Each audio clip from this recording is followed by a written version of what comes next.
Hey, welcome to the Queer Vision podcast. My name is Coe Star, Coe of Kanekalon. This is I'm Becca. and Megan. and we are the Queer Vision Pod. Today we sat down with Natascha with Inkvictus Studios to talk all about life, business, how to meld the two together, and the most beautiful little baked concoction ever. It's so hard to really explain and put into words what we talked about. So just keep watching, or listening, or reading, or whatever you are doing, Or all three. or all three. Yeah. Awesome. So I guess a good place to start is just tell us a little bit about you, about like your business. Yeah, just a little rundown of like who Natascha is. And Okay, so I'm Natascha. I have lived in Raleigh. This year actually will be 11 years, which is crazy to say out loud. I moved here right after college because I grew up in a very tiny conservative town, that kind of thing, and I wanted more opportunities. When I moved out here, I was completely oblivious. Let me turn off my notifications. But I was completely oblivious to any and everything. I did not know anything about being an adult, about different ways of life, about, just about anything. I say like I was truly like, yeah, I was 18 and I was an adult, but I had no idea what I was doing. Um, I was engaged and he and I ended up separating. Eventually, I met someone else, ended up marrying that person, but he was not a great human either.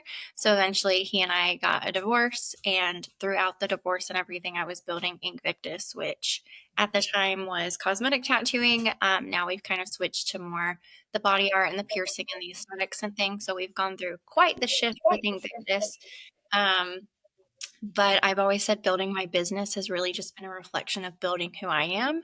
The Invictus from 2019 is completely different from the Invictus of 2025, just as well as the Natascha is completely different too. So it's been a lot of fun finding myself, finding the purpose of the business, connecting with our audience, our type of people, and just kind of growing in that way. And the more people I reach out to, or who come within the Invictus community, I just find myself along the way too. So it's been really special and beautiful.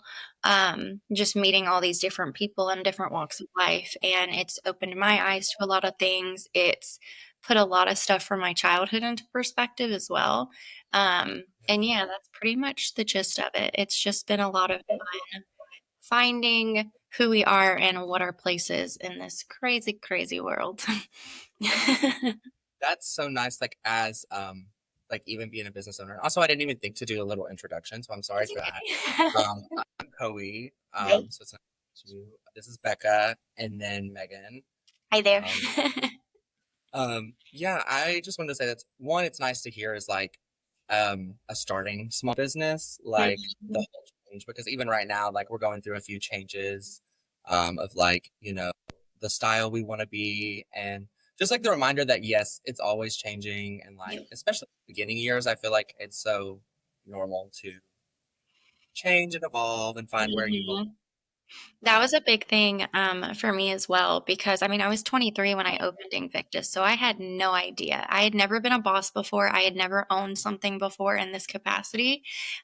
So it wasn't just, okay, I have no idea how to be a business owner. It's, I have no idea how to do anything. So I always joked, like with my first team, it was very much like, this is a guinea pig situation. And I promise that I'm constantly learning and evolving and growing. And if we decide we're going to do this business model and it's not going to work, then we're going to change it. So just like the business model of Invictus has changed, at least 10 times over the last 5 years, 5.5 years. And then same thing with like our branding and stuff is too. We've rebranded so many times trying to figure out what we want and how we want to be seen and how we want people to approach us and like our first impression stuff. At 23, I had no idea. It was very much, I don't want to get canceled, like that's the biggest fear when you're 23. Like I'm trying to start a business. The last thing I want to do is get canceled and lose all my business. So you're kind of taught to just be quiet and just, you take what you take. The clients come in, and you kind of have to learn like, well, not all money is good money and not all clients are going to align with you. And it took a while for us to kind of figure out like I said, the audience we were looking for. But luckily, and like I'm very grateful that just being genuine and kind and loving our clients and wanting what's best for them has been like, that constant throughout. And that's the reputation we've built. So it's like that's what I spent the most time is like building the reputation of what Invictus is going to be, and then finding the team and the clients that align with that. So now that we're here, we're doing so much better than we were, 5 years ago and stuff. But it took literal 5 years to get to a point where I'm like, no, I know who we are and I'm confident and I'm not afraid to get canceled. Like, please cancel me. I would love to get canceled. Like, let's be honest. And we can just kind of grow from there and stuff. So it's been a lot of fun. But like you mentioned, it's hard trying to figure all those things out, especially if you've never done it before. And there's not very much, information out there to help you. So it was really a lot of trial and error. And it proved to me why so many businesses don't last past 5 years. And it showed me a lot of, just the other business owners in the area. You kind of see what they're doing and, you want them to do the best, like do what you got to do, make money, take care of your clients and stuff. I don't necessarily align with the way you're doing things, but the way you're doing taught me what I didn't want to do, or it taught me something that I could be inspired by or whatever. So paying attention to like local businesses, but also like just around North Carolina and stuff. Like you can never learn too much about how businesses are ran because there's millions of different reasons, like ways to run them and stuff. But I digress. I could talk on that topic for so long. It's just business is crazy to me. It's my favorite thing on the planet. I love it. Especially, where we're at now, like it's just such a capitalist society and stuff. And like, that's just not how I run my business. And so it's like, I like to be over here in my little bubble of like, okay, I can make this how I want it to be. We can take care of people. We don't have to charge an arm and a leg and we're going to like, you're getting the quality. But yeah, it's been a very eye-opening 5 years for a lot of reasons. It sounds like you're a very intelligent and insightful business owner, and it sounds like a lot of that comes from your past. You said you came from a conservative small town. Was it in North Carolina or Yeah, outside? it's in North Carolina. It's about an hour and a half, 2 hours away from here. It was just very, very tiny. Everybody kind of just thought the same way. You didn't think to think any other way. Growing up, I was like severely bullied. And I just was one of those kids where I couldn't understand because I was always like nice and like I was bubbly and friendly and I was never mean to anybody. But for whatever reason, that just really attracted the bullies to like attack me and stuff and whatnot, however you want to explain it. And so, yeah, coming out here, it was very much being in that bubble and then being like, Natascha, you weren't doing anything wrong. It was like the people around you, your environment was wrong. And so coming to Raleigh really changed me because then I met all these different types of people who were like, Natascha, you're a good person and you care about us. And, I'm going to appreciate that kind of thing where growing up, it wasn't that case at all. So I've always been a very introspective person. If something doesn't go right, I am going to think about it. Like I overthink it to the point where I've thought of every possible way or reaction or perspective I can because it helps me find that closure on it. So it's like at the end of the day, I can be like, okay, well, I did that wrong or that could have been better, but their reaction was this. And, what about their reaction could have been better? And it's like you kind of just realize, like, okay, there's just different levels of people. And I'm at that point where I've spent so much time learning and growing and trying to be as best as I can, especially when you're a boss and you have people under you and you're trying to lead them and help them succeed and mentor them, coach them, whatever. You have to hold yourself to a high standard and you have to continuously want to do more and do better because I'm just a firm believer if I'm doing the most that I can, I'm going to keep pouring into them and they're going to do better, which eventually will pour back into me in some capacity.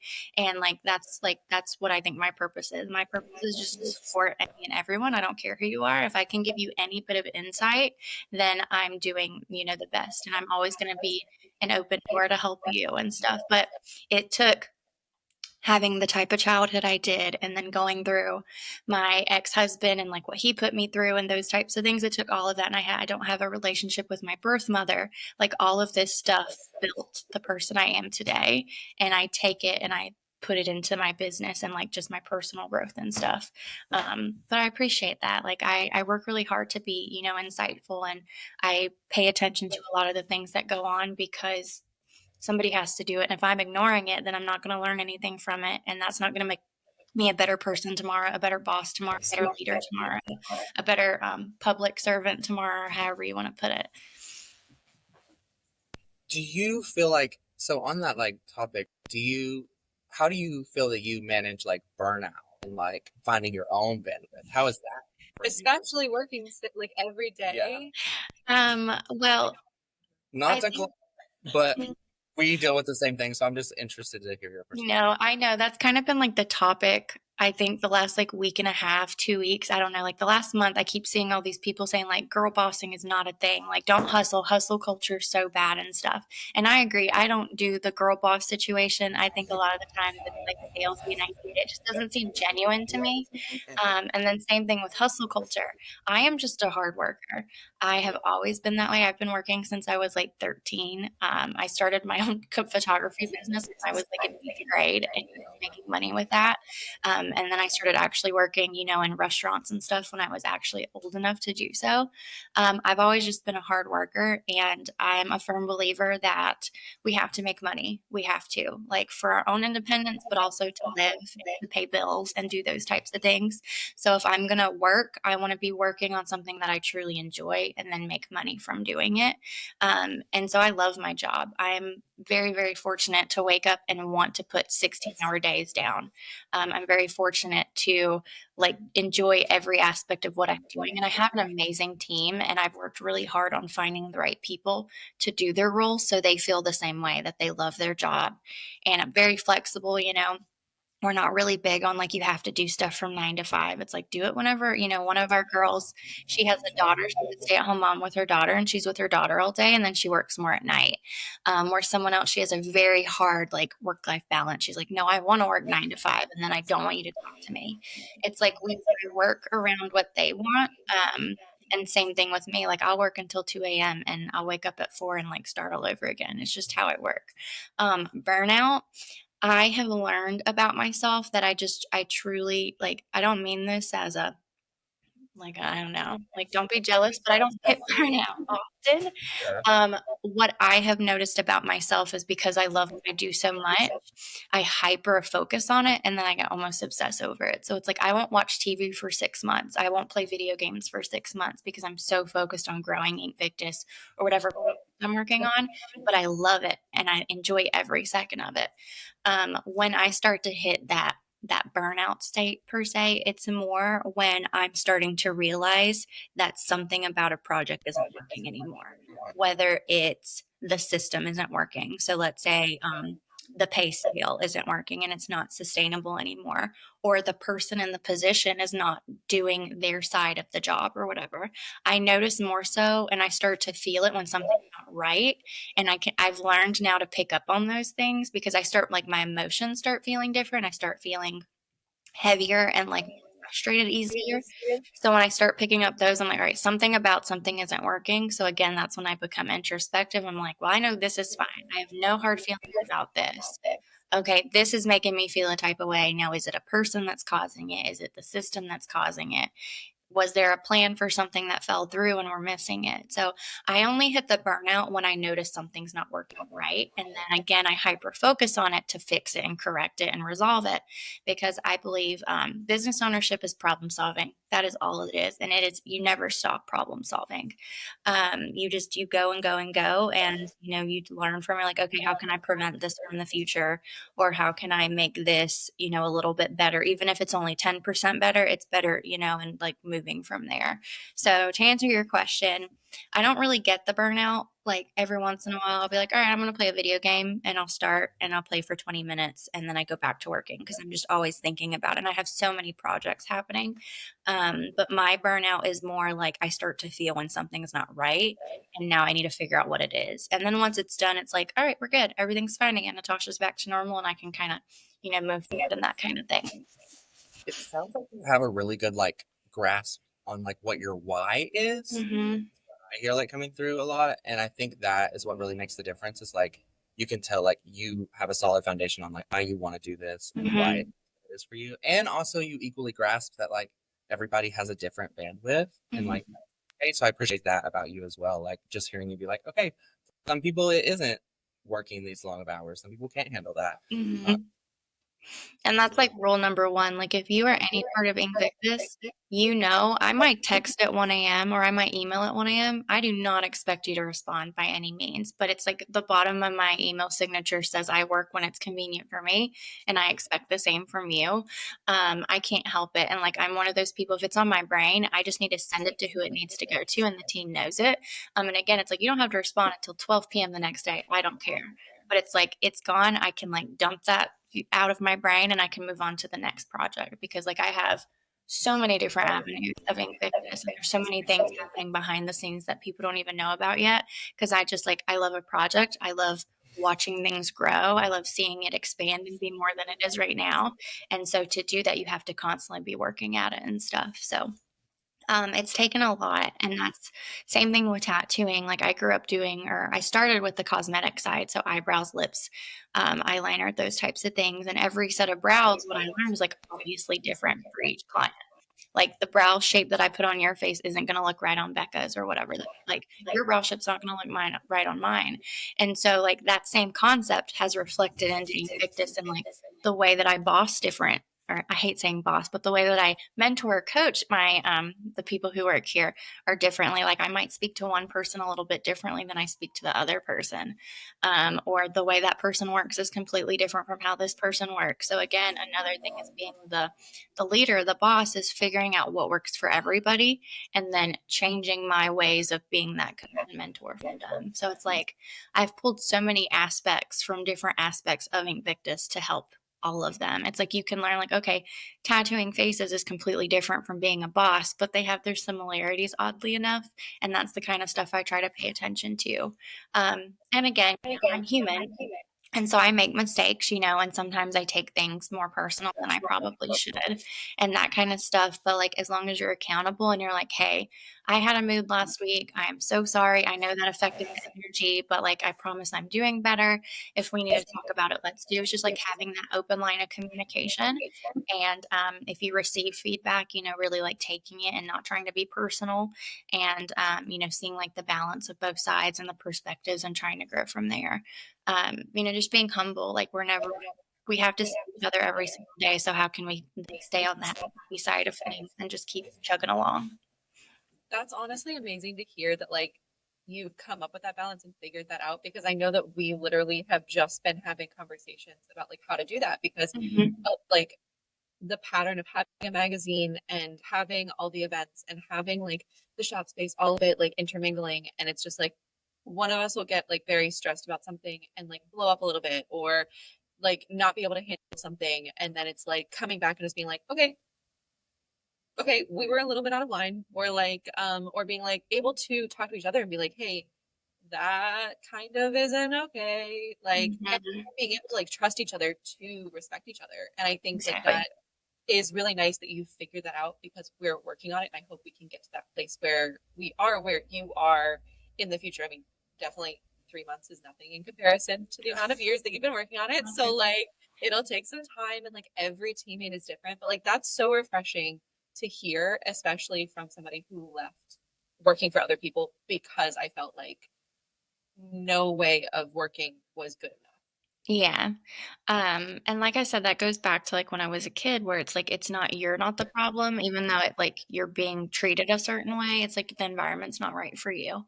And Invictus, like since day one, I've always said, I don't care who you are, like you're welcome here and you're gonna be treated with respect. And that's something I always felt, because I mean, I obviously worked for people before I opened Invictus, and I've had the bad bosses who were just like so ugly to me for no reason. It's like I made a mistake, or something like wasn't even my fault, but it was blamed on me and I was like punished for it and stuff. And I'm like, as a boss, your job isn't to punish people. Your job is to like lead them. And so, yeah, if you make a mistake, the girls always laugh because like somebody will like drop pigment on the floor or something will fall and will break. The mirror will break and they'll be like, oh my God. And they panic for a second. I'm like, honey, it's fine. Like, go get the broom, like clean it up. And it's immediate, like, I'm so sorry. I'm so sorry. I'm so sorry. And like, we don't need to apologize. Like mistakes happen. Like we can buy a new mirror. It was $5. Like it's fine. It's like those little things. But again, like, especially being in a position where we have over 10 people now. This is the biggest team we've had, and we're about to bring in more people. But seeing how people react to things too has been, if you hear my dog, I apologize. But, how people react to things, like when somebody, for instance, is let go, even if it was just like a mutual, they were like, no, it's not working. Like, this isn't it. Like, we want everybody on the team to be at a certain level of respect, and like we all align, we all have the same mission and stuff. But one person leaving, even if we're all like, it's fine, we're good, they're fine, we're fine, it still affects the team in the way. And like, I've noticed people are like, oh, well, I know I work somewhere else, and when one person went, 5 other people went, and now I have PTSD, and now I'm stressing. And it's like, okay, like, let's, like, we're safe here. Like, first off, somebody else leaving has nothing to do with you.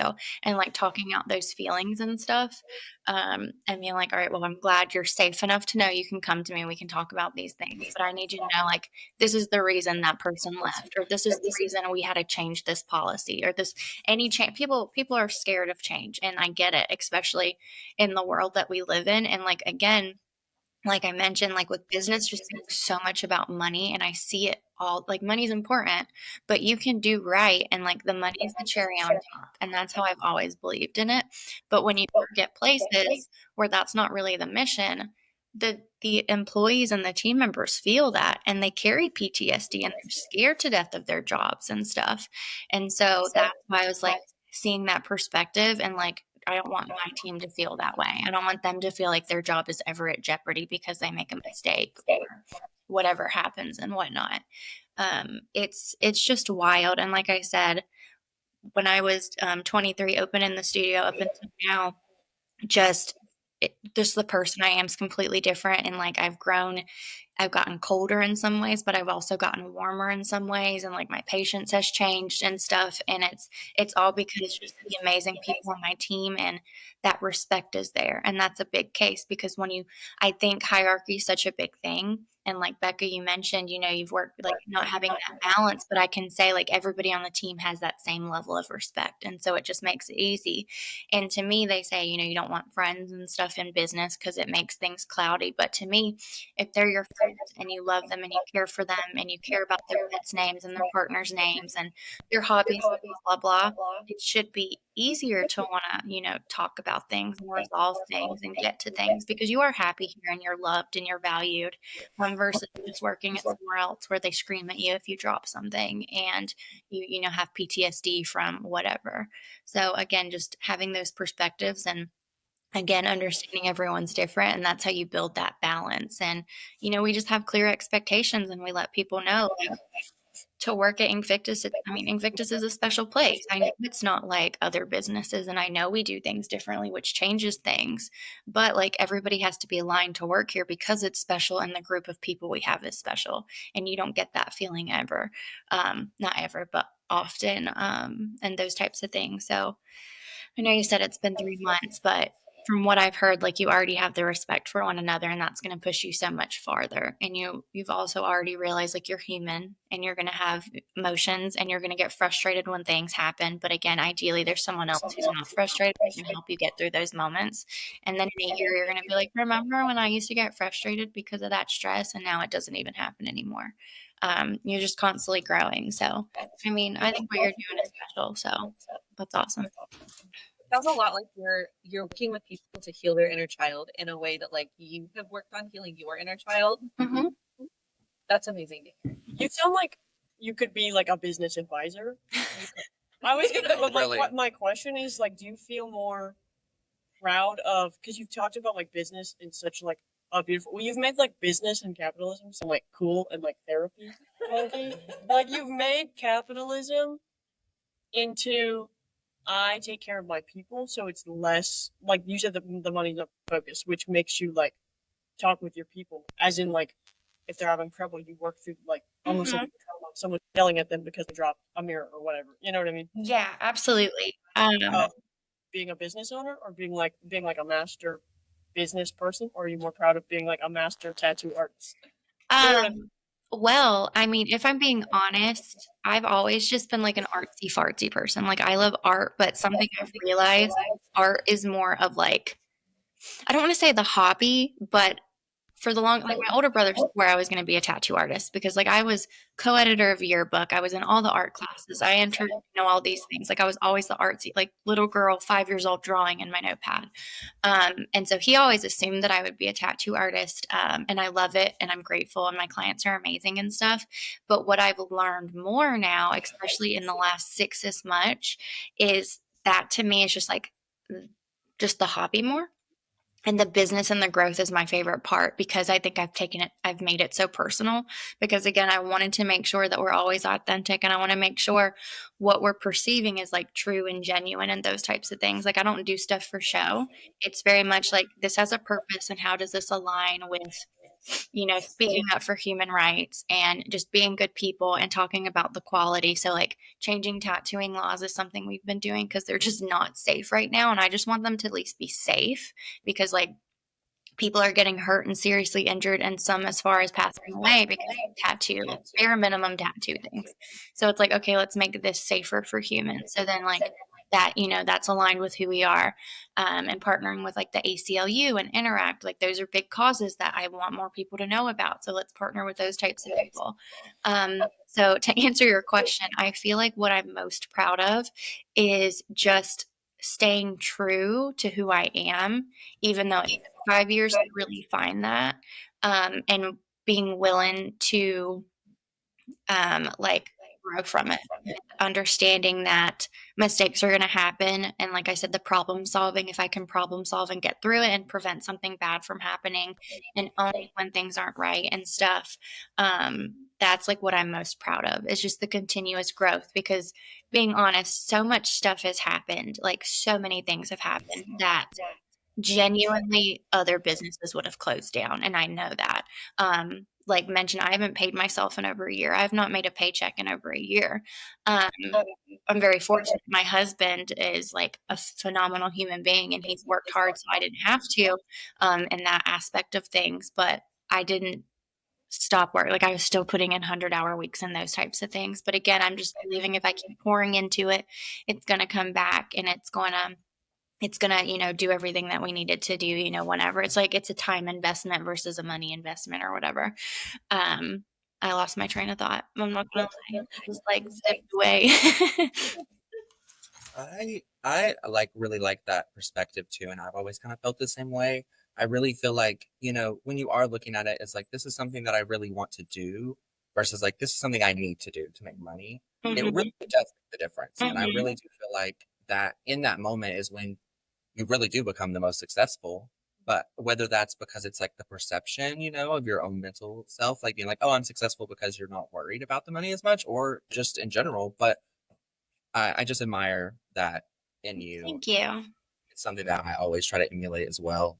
But I I've think seen because there's been like after 6 years, like I mentioned earlier, I've seen a lot of businesses in the area. And it's something that I've noticed is a lot of businesses aren't actually businesses.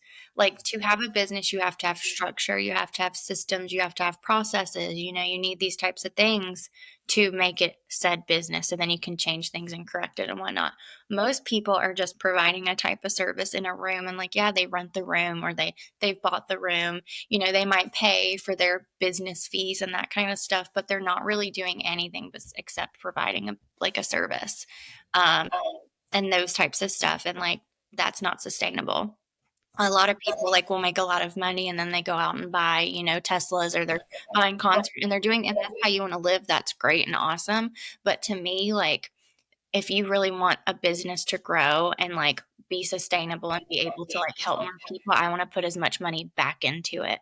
And every once in a while, I'll get myself something or whatever. But like, I would much rather pay to put the money that I make back into the business versus like buying material things. Now, have I gone on vacations? Yes. Have I got my car? Yes, I've done those things, but I don't do the big flashy, crazy things that a lot of other people do. And I think that kind of goes along with like similar to what you said, if you're working because it's like a want versus a need, a lot of people are doing it because they want to look like they have a business and they're like big and all these things and like good for you, I guess. But to me, that's just not authentic and that's just not it's just not the vibe. And to me, it's kind of icky, and nothing against you. Like, by all means, I hope you do well. I hope you can afford your Teslas and whatever else you want. Have fun with it.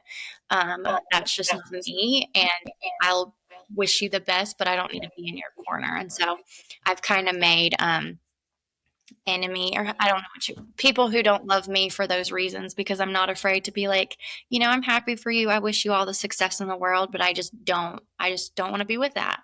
And that's, one of the boundaries I've set. And that's just something when I meet people and I see the way they run their business, and then it's like you start realizing what they're actually doing, and you're like, okay, like good for you, but like that's not for me. And so really just putting myself in a bubble of these are my people. They get what I want to do. They want to do it too. And we can wish everyone the best. It is like community over competition. I truly believe that. But just because you're a woman or whoever, and like the amount of times, like you're not a woman supporting woman, like I am supporting you. Like I'm wishing you the best. Like I'm not going to talk poorly about you or whatever. I'm just like, you just don't align with how I do things. So like, have fun, but I'm gonna be over here minding my business. And people take things personally, and I hate it for them and stuff. But I really just want everyone to succeed and be happy, and I just want Inkvictus to be my little safe space with all of our community. And that's what we're building, and you have to set those boundaries real fast to protect yourself, protect your staff, protect what you're building and all that stuff. Like that's what it really comes down to at the end of the day. Yeah. Do you have any advice on how to do that when you do need money? Like, and not in the sense of like we need to make like $1 million right now, but like we do want to get to the point where like Carolina is making money. We're able to pay the people who are working on the magazine, and we're able to pay ourselves so that we can put more time into it and not have to work like other jobs too. Mm-hmm. So do you have advice on how to kind of create that barrier while also being like, okay, I do need this money, but I also still want to do this thing without getting caught up in it? Are you talking about like aligning with other businesses and trying to like separate that, like that boundary? More so with the initial portion of what you were talking about, where it's like it's a want not a need kind of thing, where it's like you said you haven't paid yourself for a year, and like that's amazing that you're able to do that. I wish to God that that's I'm very fortunate. I'm very fortunate. that's amazing. It's an amazing thing to be able to do. But like we ultimately would like to be able to pay ourselves with this so that we can keep doing it and give more to it. So, but we don't want it to turn into, okay, we need the money, we need the money, we need the money. So how would you I mean, I think too, being a business owner, your systems are most important. So something that I did, you have to really prioritize what you're spending money on. So like, what do you absolutely need? Like that's number one. Don't pay for anything that you don't need. And so for me, like with Invictus, when I first started, it was cheaper for me to have like, this is where they sign their consent forms. This is where they pay me. This is where, we take their profile. So there was like 10 different systems, and it was a lot cheaper, but it was like so sporadic. So I got with Boulevard, which is a booking company, and this is not a plug by any means. I'm an ambassador, but I promise that's not what I'm doing. But I've been with them for so long. But something that I loved about their startup was they had everything all together. And so I used that system. So that took a lot of extra time. So it was like all in one space. So I paid a little bit more money for it. But it was like all my client stuff is together, like their forms are together, emails them. So it's like find the structures that make it easier for you. So like, yeah, it is cheaper to, you might save $100 a month with all these other things, but you're having to spend more money or more time working on it. So for me, find the systems that really, really work for you and do everything you actually need them to do. It might be a little bit more. And again, it might be easier for y'all to do everything all over, but finding the things that make your job the easiest, like the more convenient, because then you'll have more time to market and do those types of things. So finding the structure is like my number one advice to business owners. Like have your pay system. I know like when we were talking, because I know you had like Patreon and then you had the other stuff, like figure out what exactly you want to do and only do that one thing. And then your job is, you can have the best thing on the planet. It could be, $1 million concept, whatever, but nobody's going to know about it unless you make them know about it. And so even if you have to like have flyers and go stick them in, you can't open a mailbox, but stick it behind their little flag or whatever, get people to know it is your responsibility, like your job as, the startup people or whatever, CEO or whatever, like your job is to make people know you exist. And I see you popping up in the Facebook groups. That's how I found you. So it's like you've started, but you need to really fine tune your systems so it's kind of like automatic or a lot more organized than probably what it is right now. And then just market the hell out of it. Like post it. You can't post to like annoy people. Most people need to see something like 7 times before they actually submit to it anyways. And I know I saw you pop up a few times before I actually reached out to you. But it's like I'm watching and I see some like, okay, that's cool. But everybody has a cool idea. So if you see it once, it's more like a concept. It's not like a legit thing. So you just keep posting about it and making people know about it. And then you're doing events, you're doing all that stuff. So it's like you're laying the groundwork now, but like within the business structure, get as much of it structured and organized. So you're paying less attention to that and more attention to like getting people to know who you are. Does that make sense? Does that help you? Does that kind of help with the balance of That's things? such great advice. And Yeah. I was gonna like pivot because now that we have like milked you for all the business advice that we could possibly get, I was gonna like pivot and ask you questions just like about Invictus Yeah. and like maybe like plug your artist or kind of say like what type of body art that you do, if you still do permanent makeup or all the things. So we do, we're growing our team right now a little bit more, but we have a good solid team to start. So we have Bree, she is phenomenal. She does cosmetic tattooing, so the brows, the lips, the eyes.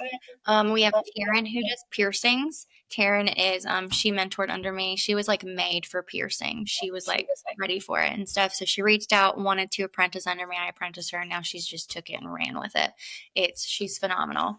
In the tattoo room currently, we have Olivia and Mary Hannah. Olivia started tattooing, I think 2 years ago now. I could be wrong. She started at a different studio that wasn't a great safe space, unfortunately. And so whenever we opened our current location, she moved over and she's done so well. She had a baby, so she's doing great.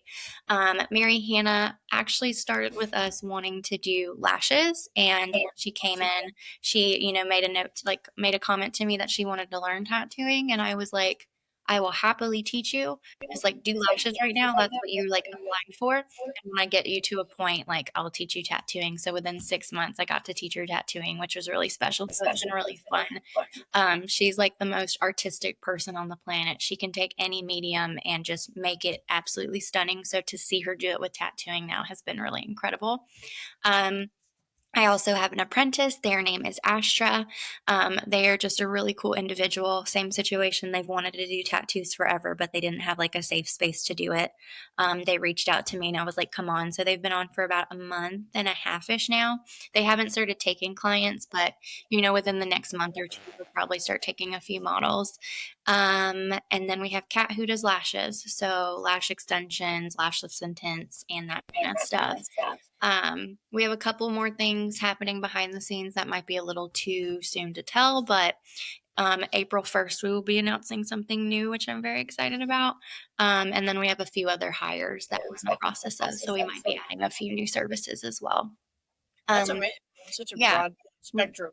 Yeah, we try to be, just like, I don't want to say the one-stop shop, but, a place where you can at least come and get quality services, where it doesn't matter which artist you're working with, that they're going to take care of you and you're going to be valued and cared for and all that fun stuff. So it's cool. It's a lot of fun. I focus more on like the realism stuff. That's what I've been tattooing the most. I did brows and lips and stuff for over 5 years, and I like do the body tattooing too, and I love it. But I think just because I've done it for so long and for so long of it, it was more of a, while I was trying to figure out my systems and stuff, like we needed me to be making enough money to help pay the bills. And now I'm at a point where I can kind of take a step back.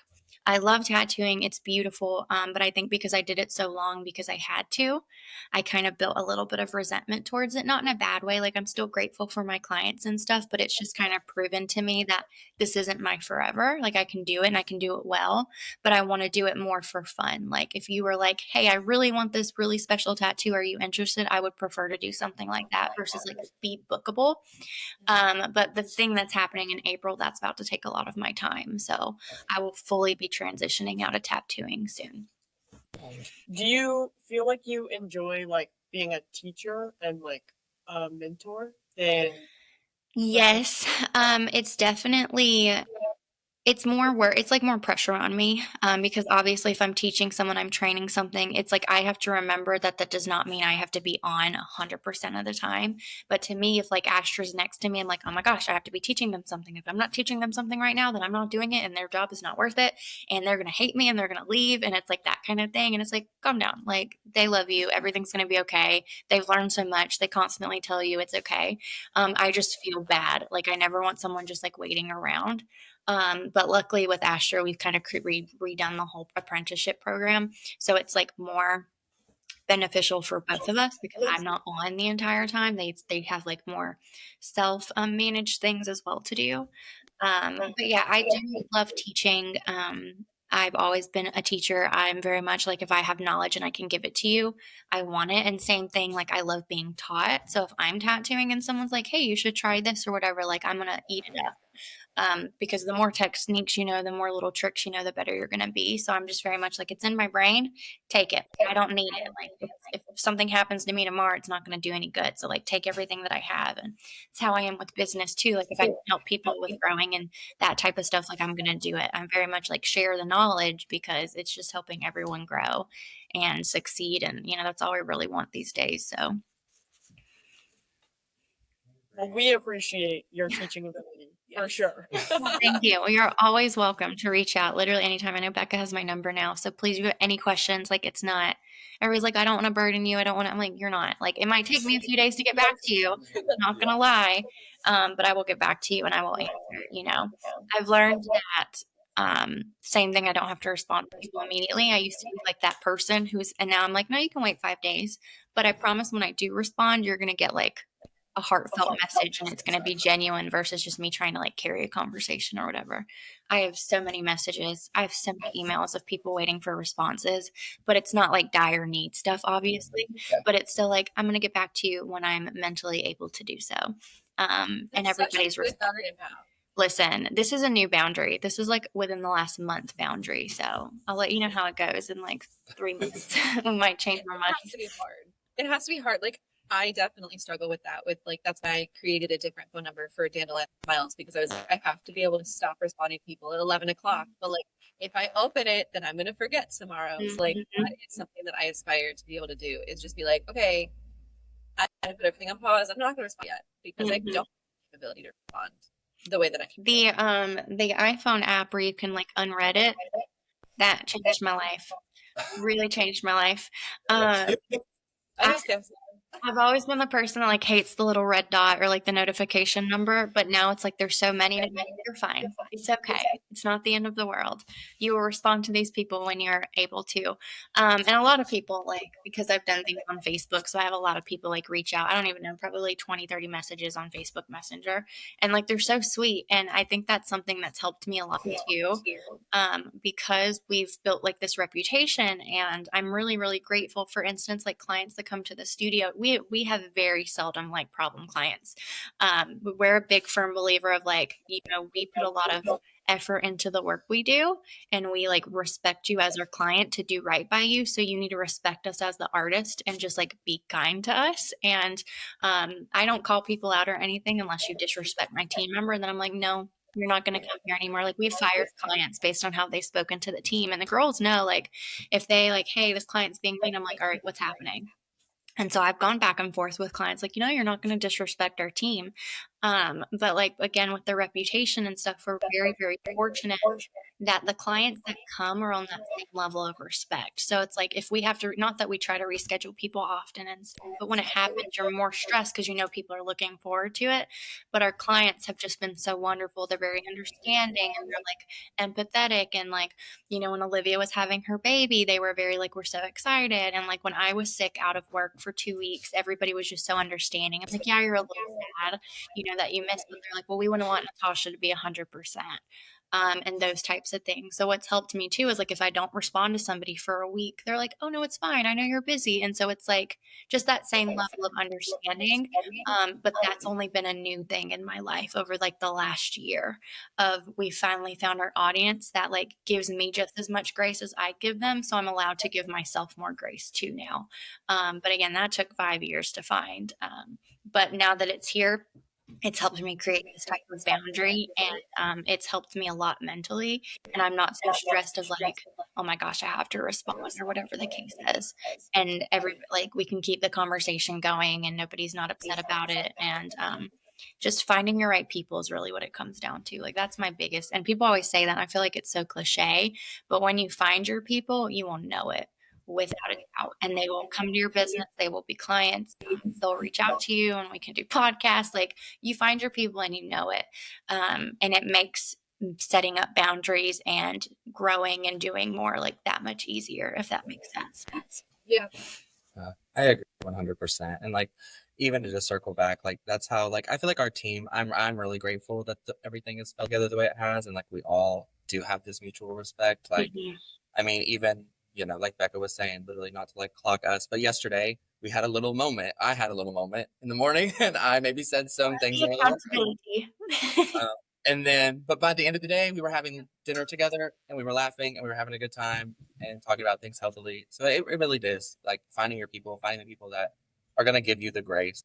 And realizing that it's not like you and me against each other. It's us against the problem that put us in a situation to be higher emotion. I think that definitely is something that we all want to work on. Like all of us have had little tiny issues adjusting to something new. People hate change, like you said. Problem solving, things aren't smooth sailing, and you don't feel like you're not going to feel not burnt out by work until you've like solved your problems. Well, it just makes when you have those understanding people, it just makes it easier to do everything. It makes it easier for you to, you know, take accountability for your things and like be willing to process stuff. Even like me and my husband, you know, he's like growing up, he like takes things personally. So it's like we have a conversation and he'll be like, well, I'm not. He's like, well, you just think that I'm this. And I'm like, no, that's not what I'm thinking. It's like, I need you to understand, like, I am expressing a need or a concern, and like this is not an attack on you. This is me saying like, this is what I need. How can we get here and stuff? And so if you have those conversations and you realize like, I'm not attacking you, this is not a question of your character, this is I'm expressing what I need, and I need you to do the same to me and stuff. So it's like when you're around those, and like everybody's conditioned, right? So it's like if you're taking things personally or you're taking things wrong or whatever the case is, it's because you've been conditioned to it your entire life. And so if you can be like, hey, now I know I have a tendency to do X when this happens. That's not saying like, okay, now you've realized you can't ever do X again. It's like, I'm going to be more mindful that I'm doing X, and slowly it'll just kind of dissipate from my actions or my habits or whatever. So it's like, again, giving yourself grace of, I've done this before. I'm not going to change overnight, but I'm trying. And again, the people you're with are going to make it so much easier for you to like figure out who you are. Because again, when your around you environment is like more accepting and graceful and respectful, you are then going to do that to yourself. And I think that's probably like the biggest thing I've learned in like my life as an adult is I've just been constantly thrown in situations. Mind you, like I put myself in those positions, but again, if you're conditioned to something, you're not going to know any better, and you're only going to know more as you learn more, but you can only do as good as you know in the moment. And so if you're constantly like putting yourself, trying to get in a better position, trying to take care of yourself, be kinder, be more respectful, blah, blah, blah, you're eventually going to get there. It just takes a really long time. And then once you're there, that's when you can truly work on yourself and do more and stuff. So it's like, it's just wild. Business has changed my life. It really has. And I'm so grateful for it. And it's brought so many incredible people into my life. And like the more people I meet and learn and get to know, the more that I am personally changing. And I don't know, I'm very fulfilled and I'm very grateful. It's hard though. Like it's really, really hard. Like I said, I know a lot of the things that I've gone through. Like I'm not going to sit here and, give my whole life story, but like just in like not even my personal side, the business side has been crazy. I have lost tens of thousands of dollars and I've invested in things that fell through. I've invested in people that fell through. Because again, I just like want to pour and support and, help them get to where they want, but it's not always been, beneficial for me. And I just kind of roll with the punches and I keep pushing through, because I love what I do. And just because it didn't happen with one person just really means like, okay, they weren't my people. And, it was a really not a great way to figure that out, but now I know and now I can grow. And again, I problem solved it and I learned what I did wrong or what could have been better. And, it's just a cycle. It's repetitive. And it's funny because you'll get to that point, you're like, we're good now. We got it. We're not going to hit anything rocky. And then something else happens. And it's like, it's a lesson, a season, or a reason, or whatever they say. A life now. It's like something's for a season, a reason, or a lifetime. And so it's like, this happened for a reason. What did I learn from it? And now they're gone, or whatever the case is. So I don't know. It's cool. It's a lot of fun. It's crazy. I'm grateful, but What do you credit as the catalyst for your emotional maturity? Like, did you have a really amazing therapist, or was it just like running a business and then like meeting a bunch of diverse different people that time? I think just genuinely being open-minded.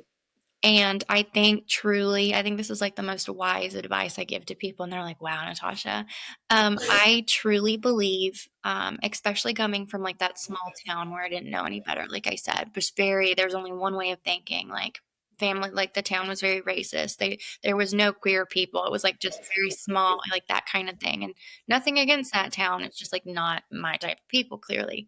But something that I picked up on was, the only way to truly be free and live a free life is to never be stuck to one belief system.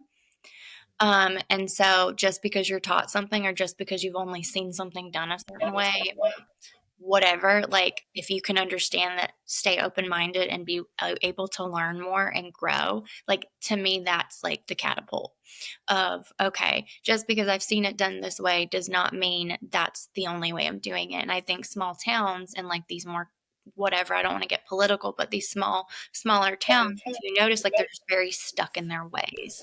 And that's why I think it's just like this cycle of, hate and, all this nasty things that happens in the world. But once you get to a point where you're like, just because somebody taught me this doesn't mean that's the only way of living. And it's rocky, right? Because again, it was very, it was a big transition for me too, because it's like I see both sides. Like if you're raised a certain way, you're told this is how things have to be, this is the only way it's allowed to be, and you start realizing that's not true, or there's people in the world that are completely living the opposite of that, but you were told if you live that way you're going to hell, or whatever the case is. It's just crazy, it's all, you're conditioned to what you're taught. But when you can realize that you can have your own belief systems and you don't need to be stuck in one thing, and you can grow and learn more and be open-minded, to me that's what's going to change your life. I'm constantly wanting to meet new people and talk to them, because the more I learn from them, like I've learned about astrology and spirituality, and I've learned about, the queer community, trans people. Like I've learned so much about people that I never was around until, fairly recently in my life. And that's what's changed my life. And I know we say we need to have compassion and empathy and stuff, but like, I can't be mad at someone for not having that when they truly just don't understand, because they were taught something so different from it. And that's where I see both sides of the perspective and whatnot. And I can see the divide in this country and all that stuff. And I just try so hard to be like, what can I do to do more and like try to educate both sides of the spectrum, or the 50 million sides of the spectrum and whatnot. And it's just like always be willing to change your beliefs, always know there's more out there. And just like we speak for human rights, because human rights are everybody. And that's why we partnered with the ACLU, because they fight for everyone. They don't care who you vote for or whatever. They just want you to be taken care of and have, your constitutional rights and be able to just live your free, happy little life. But it's wild. That's I can digress a question, dude. But to answer your question, just being open-minded and understanding that what you're taught is not the only way of thinking, and you can constantly learn more, and you will never learn it all. And so just wanting to constantly do more and learn more is going to help you the most. Like be a sponge to any and everyone you can meet. I've been on a Greyhound bus with a gentleman who literally was just released from prison, and me and him had an 8-hour conversation about what life has been like in prison, and now he's back and he has a 16-year-old son. I've had the conversations, with the trans person, and just jumping all over, and like you always hear, be an ally and be understanding and stuff, but like do more than that. Like want to know more about them, dig deeper, and just learn what it's like to live in their shoes. And like I said, that's it. That was a lot, but here we go. I personally think that's a very like powerful answer, and also something that I'm realizing it's ringing true through like a lot of interviews that we have too. Like I find that people really do find the most like success and happiness and success is it depends on what it means to you, but like they find the most happiness in what they're doing when they really are the most curious and like positive. And I'm realizing that is like really the most important thing, I think, like just to It be has able to to be genuine too. Like you have to be genuinely curious and be willing to actually listen. Because I think a lot of people just think like, hey, what's your life like? And they can just kind of tune out or whatever. It's like, oh yeah, I'm pretending I care, but I don't. But it's like really listening and hearing them and feeling the weight of whatever their life has been.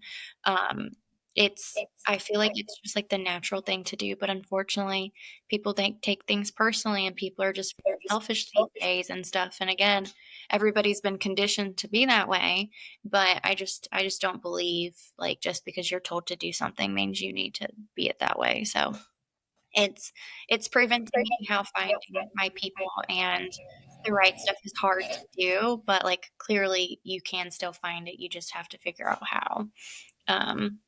Yeah. Circling back to you learning about astrology, because as a Libra, I love how much you've talked about I'm a balance. Libra.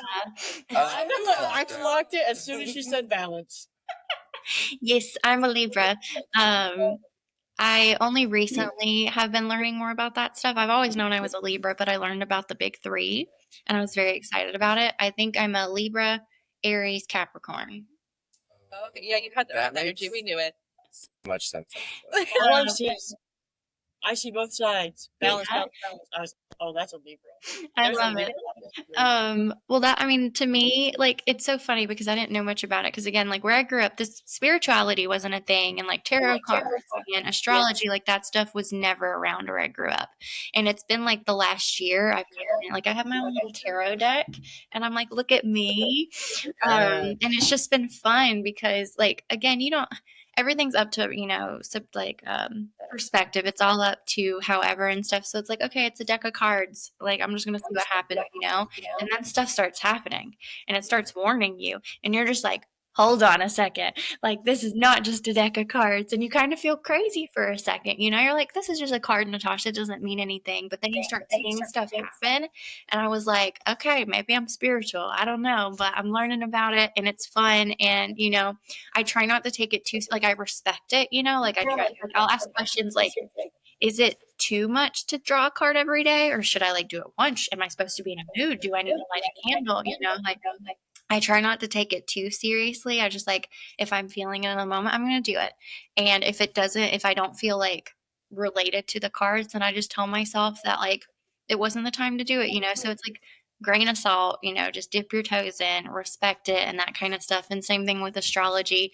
Learning about my signs and stuff has been fun. And then I'll go in and I'll deep dive and I'll be like, okay, what is a Capricorn? I'll be like, wow, I feel like this is me. And it's just really fun to like be this new thing. It's kind of like when you read a new book series for the first time, and everybody's been talking about this book series forever. And like, finally, I'm dipping my toes in, and you're experiencing it. Whatever.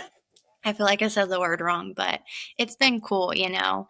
And I try to do that with so many things, especially hobbies and stuff. What can I learn from it? And if I don't like connect with it, I don't align with it, that's fine. At least I tried it. But just being like open to it and stuff. So it's been fun. But yeah, every time I tell people what my zodiac signs are, they're like, that makes sense. And I'm like, I don't know what that means, but thanks. Like, for you being so like, I don't know, so like in your business, but also still so balanced, like it does make sense. Like, 'cause the Libra and like the Capricorn is so hardworking, and the Aries has the drive. So Yeah. it's like it makes sense that you're like, oh, I do a 16-hour workday, and I love it, and like that it checks. It's fun. It's really fun. And that's what I've learned the most is like trying to do these research. I'm a big personality test person. I love it. It's like I want to know why my brain works the way that it does. I want to know what I can do, put systems in my own life to better help my personality or my drive or whatever. And again, that's part of what like the last year has been too, is like doing all this research about myself to learn like, okay, so that makes sense why I don't like this, or that makes sense why I feel this way, or why I am more insightful and those types of stuff. So you can't learn more about yourself. You can't grow if you're not studying yourself. And so learning about the zodiacs and stuff was one way for me to do that. And again, even if you don't believe in it, it's still like, well, this is something in life that people believe and, you know, look to. So like, might as well learn more about it. And like, it's opened my eyes in so many fun ways, which has been cool. And so now I'm like, what's the next thing? So it's like, let's find something else I can learn about myself. It's just like, you got to keep doing it. That's like, I think to me, that's, like my break. Like I'll be working for a while and then I'm like, okay, what can I learn about me now? So it's either I'm working, like physically working on the business or one of the projects, or then I'm like, okay, how am I working on myself? That's kind of like, I guess, my burnout situation. Or when I'm like, okay, I'm tired of working, like I'm going to start doing tarot for a second, just kind of like change it up for a second. And then I'll get a card and it'll tell me something. And then I'm like, wow, that makes sense for this project. Now I'm going to go work on that project. And I just kind of jump around and that kind of stuff. That's just how I am. I'm all over the place, but I get so much done in like a 12-hour period. It's kind of crazy. But like if you just had a camera or like a fly on the wall and you'd watch, you'd be like, she's worked on 50 different projects in the last 3 hours, but she was very productive during those times. So it's like finding those things too. It's been fun. Have you heard of the Lovebirds quiz? The what? Lovebirds quiz? No, but I Okay, mean, you need to look this up. I got it at the dollar store, and I found it like as like a surprise in like one of those little buckets, and then it became my favorite thing to do with people because it's a personality quiz. It separates you into like a ground bird and a sky bird, so like detail oriented or like big picture oriented, and then it separates you into 4 categories. I think it's sight, song, feeling, and then you can analyze yourself, and then you can also have your partner or people in your business take it too, so you can see how your interactions go That's together. cool. It is so nice. I've done it with roommates. I made Chloe take it. I love that. I'll take it though. It's fine. We've done a lot of like team quizzes and stuff. So like we did the Myers-Briggs because it's like, it's nice to know who's introverted and extroverted and judgmental and, you know, blah, blah, blah, blah, blah. And so we've all done that. So everybody knows how everybody works. And it's really cool because we're all the same. It just usually switches between the E and the I. So again, like we all go the same way and that kind of stuff. We've done like DISC and like Clifton Strengths tests. Like we've done a lot of the personality tests because again, I just want to keep like, again, the more that I know about myself, the more I can grow and, you know, do things that more benefit me and like take things that aren't doing good for me and stuff. So I will definitely be looking at the Lovebirds quiz. I do know that I'm a big picture thinker. If you guys have a good plan, I can plan out your life in like the next 10 years. So I'm just like, I see it all and I'm like, all right, how can we get there and stuff? So I'm excited. I wrote it down. So I'm going to do that later.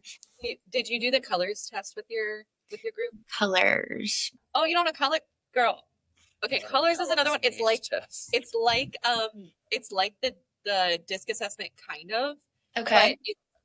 But ish. It's it separates you into colors. Like gold is very like detail oriented. You'll see a lot of engineers are gold, a lot of environmental people are green, a lot of like touchy-feely emotional people are blue. Like, so it'll separate you into colors, and like it'll kind of give you like, okay, you're very high on this one, medium here, and very low on this one. And I was always low on orange. Orange is like spontaneous, and like I was like, Ooh, I I've love always said this. that too. Yeah, it's a really fun one. That one's a really good for groups, like seeing how your whole team works together and seeing kind of like what this group is good at, what this group is less great at, like where the detail oriented people can come in, where the big picture people can come in. It's honestly, I love it. You I started love a that. with a ring. What? You have no orange, but I you just know started a orange. business Yes. with a tangent. Well, I need orange balance. Yeah, but this makes but I love it. We have one monthly meeting with the whole team, and that's tomorrow. So I might be doing the color test with the team tomorrow. You'll I'll have to let me know know. what you're doing. I will. Well, as we're like hitting that hour mark, Mhm. Megan usually has some food questions that she asks because she is a chef. oh yeah, I also like I did collect that you mentioned that you worked in restaurants, but I was gonna save it for the end. But I always ask weird food questions that are completely off topic because we always go into emotional therapy for a full hour, and then I ask, what is your favorite meal and what is your favorite way to eat a potato? What is my favorite meal, and what's the second question? What is your favorite way to eat a potato? Okay, I like these questions. My favorite meal. I've been a sushi. I just love sushi, dude. Like I could tear up some sushi, but it's like I also want all the appetizers with it. So I want like the ginger salad and the miso soup, and I want the crab wontons, and I want the goizos and the edamame. So it's like I want all of that. I just want like little samples of everything. That's like my go-to. I love anything Asian cuisine. Like pho, like anything. Like I could just dive into it. My favorite way to eat a potato is probably like mashed potatoes, but like loaded with like sour cream and bacon and cheddar and chives. I like the mashed potato because it's already done for me. I don't have to like peel the potato. I just mix it up and I can just like jump right in. So yeah, those are my two answers. Did you work in the front of house or the back of house in the I restaurant? actually did both. So when I started, I was the carryout girl because we had a big carryout space. And so I would like bag all the orders to go orders, check them out, take the phone calls.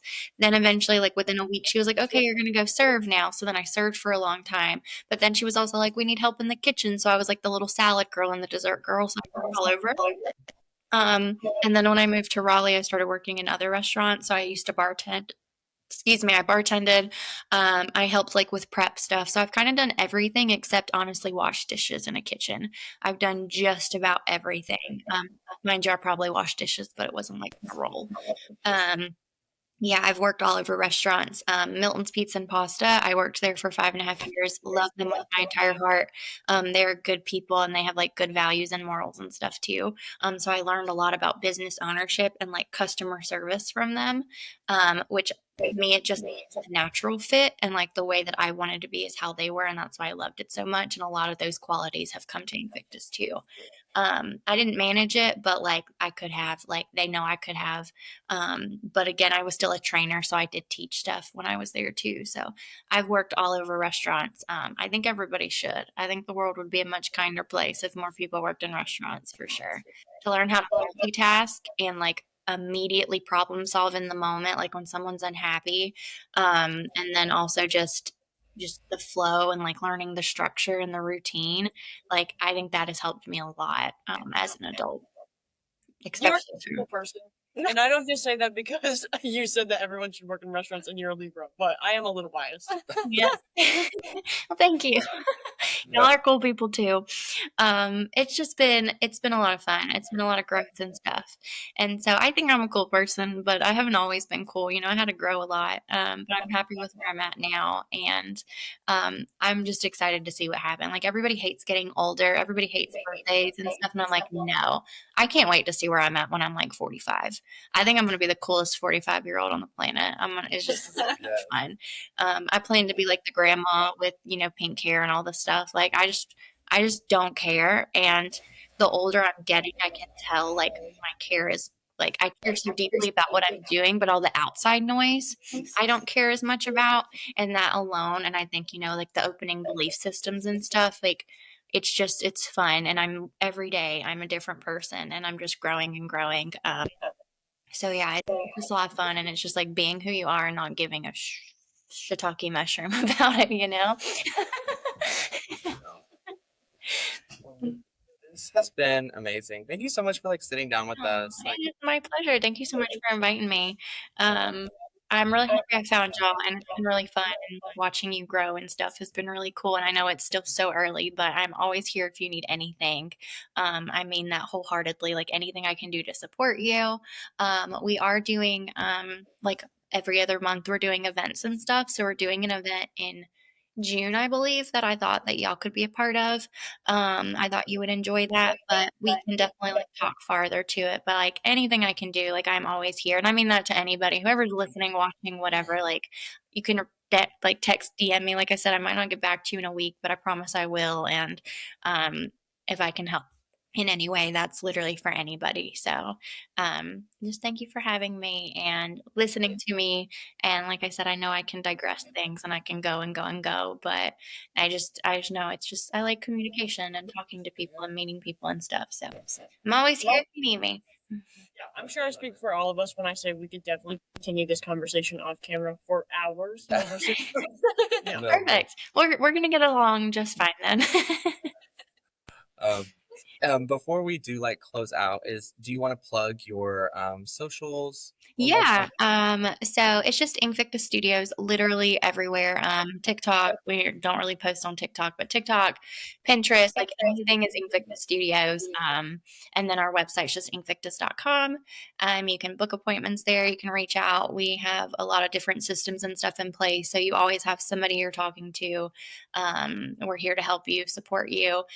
We always say like we'll be here for everybody, but if we realize we're not in alignment, we will happily, refer you out to somebody else who can help you. We believe in being just honest and, quality and just, caring about the world and the people we're with and stuff. So the more we can do, the better. And if we can't help you, we can definitely point you in the right direction. So yeah, that's pretty much it. We're a cool group of people. Thank you so much again. Of course. Thank you.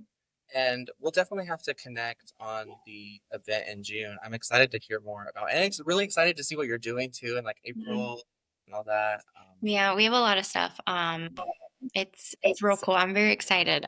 We had like February was a crazy month for me. I was not this Natascha by any means. And so I'm happy she's back. And now it's just like I'm optimistic and like let's just chug along. So yeah, it's gonna be fun. And y'all follow along and I'll follow along on you. And like I said, if you ever say anything, I'm always here. Thank you. Thank you. And same goes for you. It was lovely to meet you. Yes, Thank you so much. Have a good great day. Bye. Thank you so much for watching this episode of the Queer Vision Podcast. Once again, I'm Koe Star, Koe of Kanekalon. This is I am Becca. and Megan.